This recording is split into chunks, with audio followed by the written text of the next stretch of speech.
नमस्कार। मैं विकास उपाध्याय हिंदी भाषा एवं साहित्य की ऑनलाइन क्लास में आपका स्वागत करता हूं। आज हिंदी साहित्य के इतिहास से महत्वपूर्ण प्रश्नों को हम हल करेंगे।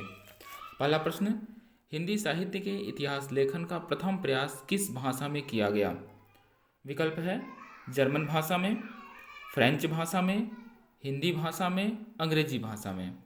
ऑप्शन बी सही है, फ्रेंच भाषा में। फ्रेंच भाषा में इस्तवार द ला लिटरेत्यूर एंदोई एंदोस्तानी नाम से जॉर्ज ग्रियर्सन ने हिंदी साहित्य का प्रथम इतिहास लिखा। अगला प्रश्न, आचार्य रामचंद्र शुक्ल ने अपना इतिहास ग्रंथ किस पद्धति पर लिखा? आचार्य रामचंद्र शुक्ल ने अपना इतिहास ग्रंथ किस पद्धति पर लिखा? विकल्प ए विधेयवादी पद्धति, बी वैज्ञानिक पद्धति, सी समाजशास्त्री पद्धति, डी वर्ण क्रमानुसारी पद्धति। विकल्प ए सही है, विधेयवादी पद्धति। अगला प्रश्न, तज़किरा ई सुवराई हिंदी नामक ग्रंथ के रचनाकार कौन हैं?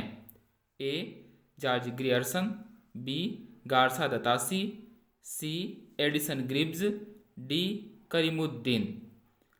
विकल्प डी सही है, करीमुद्दीन।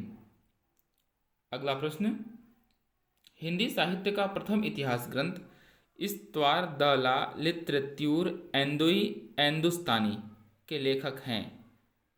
विकल्प ए गारसा दतासी, विकल्प बी जॉर्ज ग्रियर्सन, विकल्प सी एडिसन ग्रिब्स, विकल्प डी FEKE। इसका उत्तर है गारसा दतासी। विकल्प ए सही है। अगला प्रश्न, आचार्य रामचंद्र शुक्ल का हिंदी साहित्य का इतिहास कब प्रकाशित हुआ? हिंदी सप्तसागर की भूमिका के रूप में आचार्य रामचंद्र शुक्ल का इतिहास ग्रंथ लिखा गया था।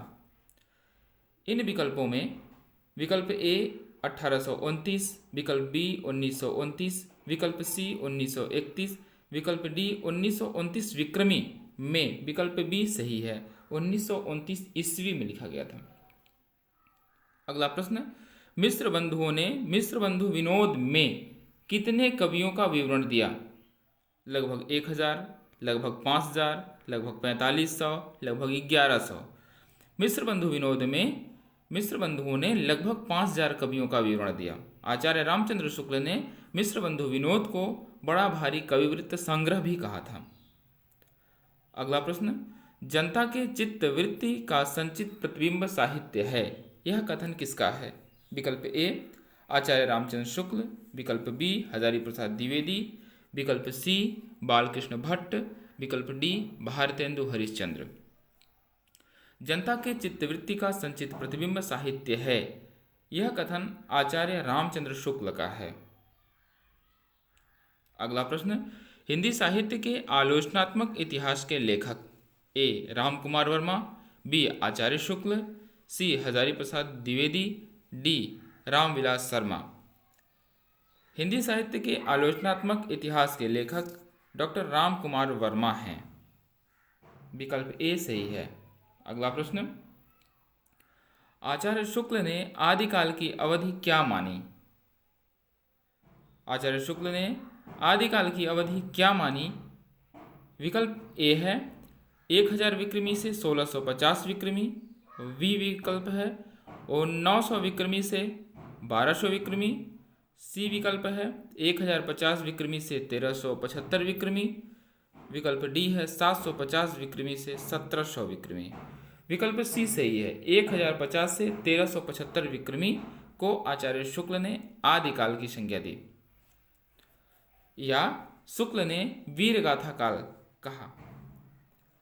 हिंदी साहित्य लेखन के समय साहित्य के अंतर्गत सम्मिलित किया जाना चाहिए। प्रश्न फिर से, साहित्य इतिहास लेखन के समय साहित्य के अंतर्गत सम्मिलित किया जाना चाहिए। धार्मिक साहित्य को, रस साहित्य को, लोक साहित्य को और आध्यात्मिक साहित्य को। साहित्य लेखन के समय रस साहित्य को सम्मिलित किया जाना चाहिए। इस प्रकार से आज के हमारे प्रश्नों की ये श्रृंखला रही। इन प्रश्नों को आप नोटबुक में नोट कर सकते हैं। और किसी भी प्रकार की कोई भी समस्या होने पे आप हमसे कमेंट में बात भी कर सकते हैं। समस्या के समाधान के लिए हम तत्पर रहेंगे। धन्यवाद।